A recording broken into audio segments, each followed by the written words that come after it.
গতকালকে আপনারা দেখাইছিলাম রেলর সিলভার জার, আইজ আর একবারে গেছে কি ব্যাক ক্যামেরা ঘুরাইয়া আপনারা দেখাই আর একটু দেখো আপনারা মানে কিভাবে রেলর সড়কটা যার আর ও চাও একবারে গেছে কি আর কন্ট্রোল হইবার কোনো হদিস নাই।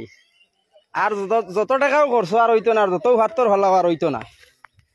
যার যার যাইতে আছে খাইল কইছিলাম না নি ও আইজ গেছে কি একবারে। ও দেখো বালা করি দেখো, সময় মতো কাম কানাইন করলে আইজ ইকনাইনটা ওয় না আমরা বুঝছুন। আইজ এই রেলর সিলভারটা ভাঙ্গিয়া যাওয়ার কারণে প্রায় 10,000 মানুষের লস হইস।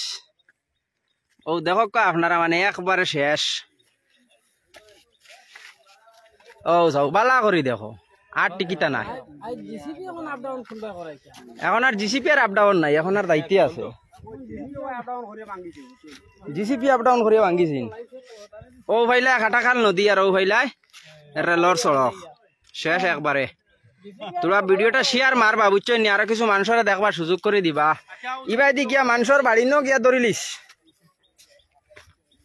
দেখাই দিবা সাইড বাজু ঘুরাইয়া দেখা। ইন্না লিল্লাহি ওয়া ইন্না ইলাইহি রাজিউন। জার্গি সব জার্গি রে বাবা।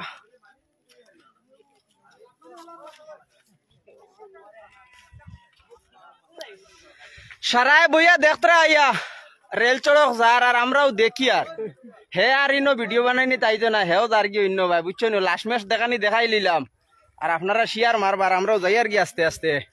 আর তোরা হবাজুত গিয়া ইনোর বিয়া ভাড়া আরো কিছু জিনিস কইমু আমি আপনারা। চলো চলো চলো, কারণ এই রেল লাইনটা ভাঙ্গিবার কারণটা হইলো সময় মতো যদি রেল ডিপার্টমেন্টে কাম করতো তাহলে আজকে রেল চড়ক ভাঙ্গিয়া যায় না। ইবাদি প্রায় 1000 মানুষের গড়াই না আসলে 1000 পরিবার আসলে ইদারও। যে সময় মানুষের জমিন ভাঙ্গিয়া যার তখনও কেউ কোনো স্টেপ উঠাইছে না এখানে বাংনির লাগিয়া। যদি আগে এখানে যদি একটা গার্ডওয়ালের ব্যবস্থা হয়ে যেত তাহলে আজকে এই রেল লাইনটা ভাঙ্গে না বুঝছো না।